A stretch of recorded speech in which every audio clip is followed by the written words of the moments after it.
Southeast Georgia and the Lowcountry. This is WJCL 22 Morning News. See us now. Early voting ends today in Georgia and tomorrow in South Carolina. The record-breaking turnout we're seeing in both of our states and what you need to know before you head to the polls.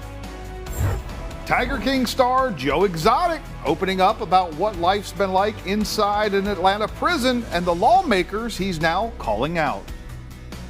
The grandfather of a missing Savannah toddler is dead after a hit-and-run crash.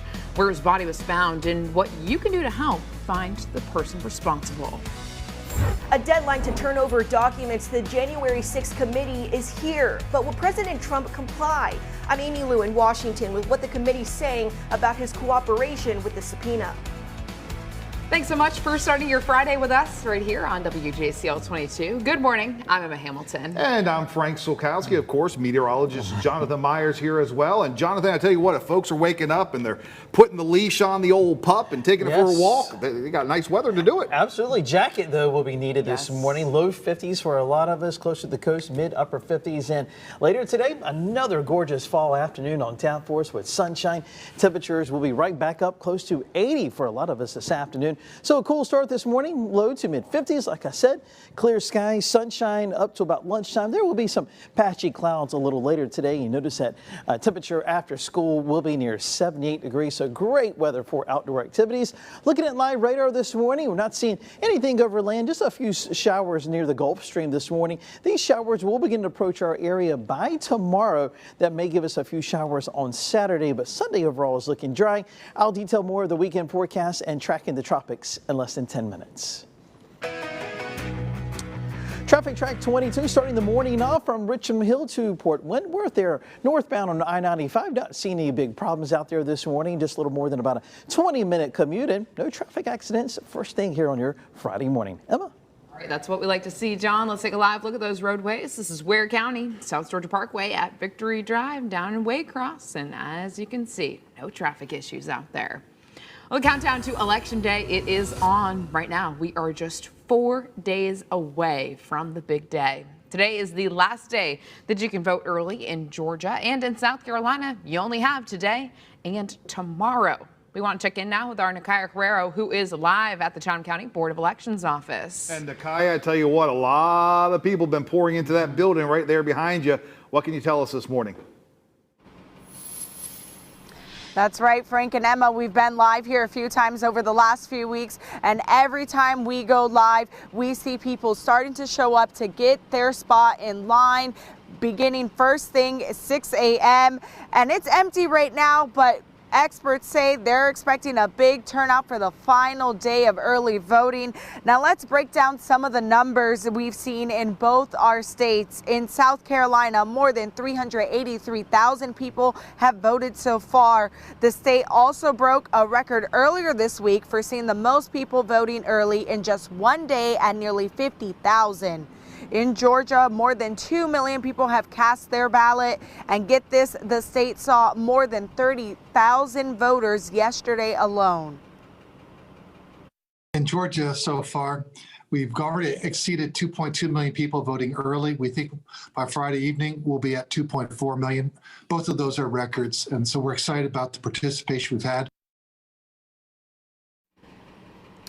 Now, as the final people come in for the last day of early voting, Chatham County election officials are expecting that final surge and lines to be long. So if you need to get out here, make sure you get out here early. And of course, once we have those numbers, WJCL 22 News will have them right here and on our website. Frank, Emma, back to you.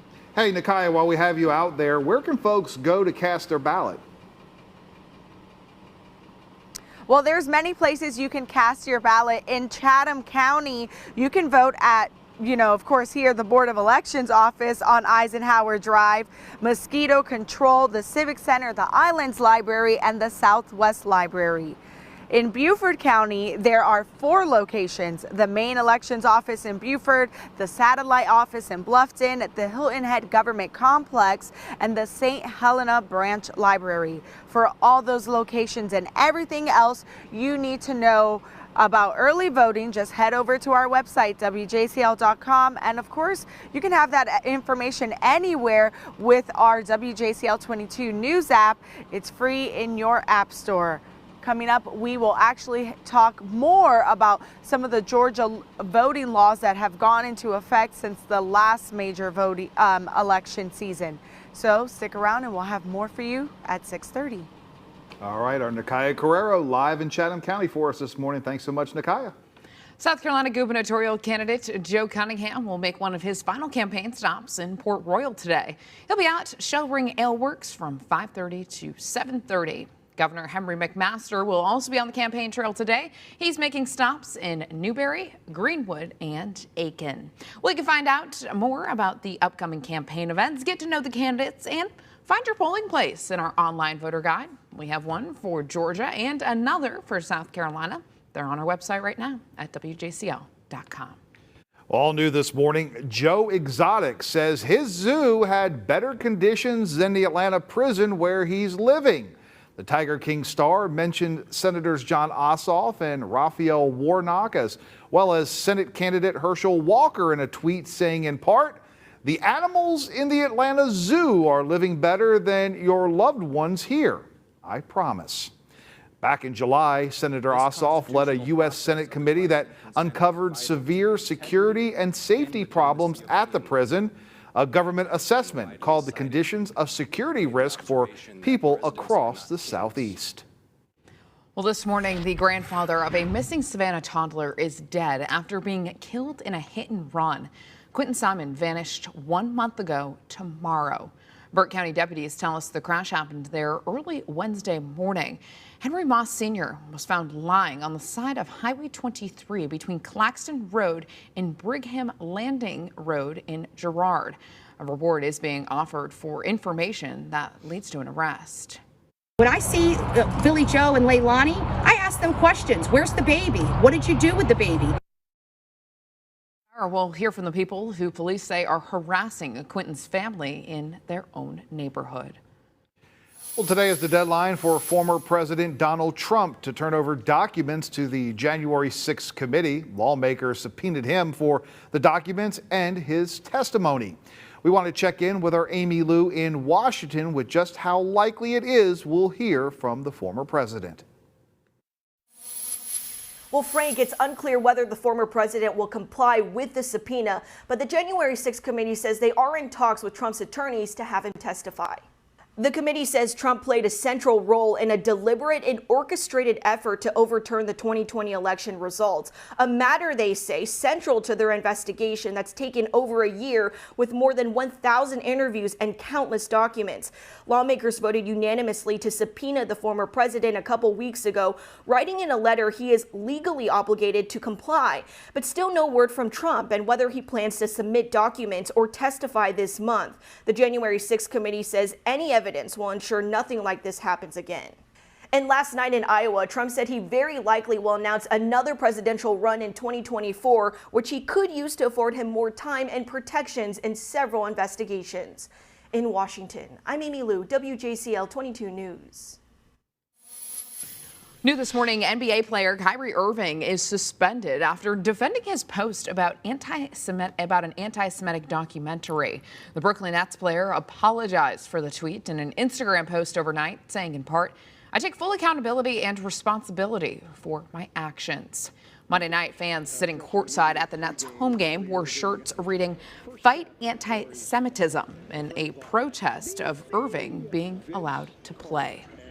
Well, this weekend, Tormenta FC will have the national spotlight on their new stadium in Statesboro. Sunday night, they'll host the USL1 championship game in a contest that will be shown nationally on ESPN2.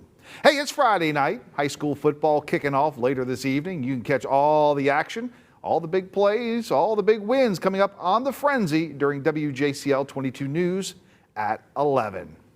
Well, this morning, some local Powerball players are celebrating after winning big this week. We first told you yesterday, 2 people in Georgia won $1 million. Now we know that they were sold at a Publix down in Brunswick and that the other was bought online. We also know 2 people in Savannah won $50,000. I'll say I could settle for $50,000. I would, yeah, I mean, I could settle for $10 and a pack of Now and Laters. I'm good with that. Your standards aren't very high. Listen, it don't take much to please me these days. Hey, the time.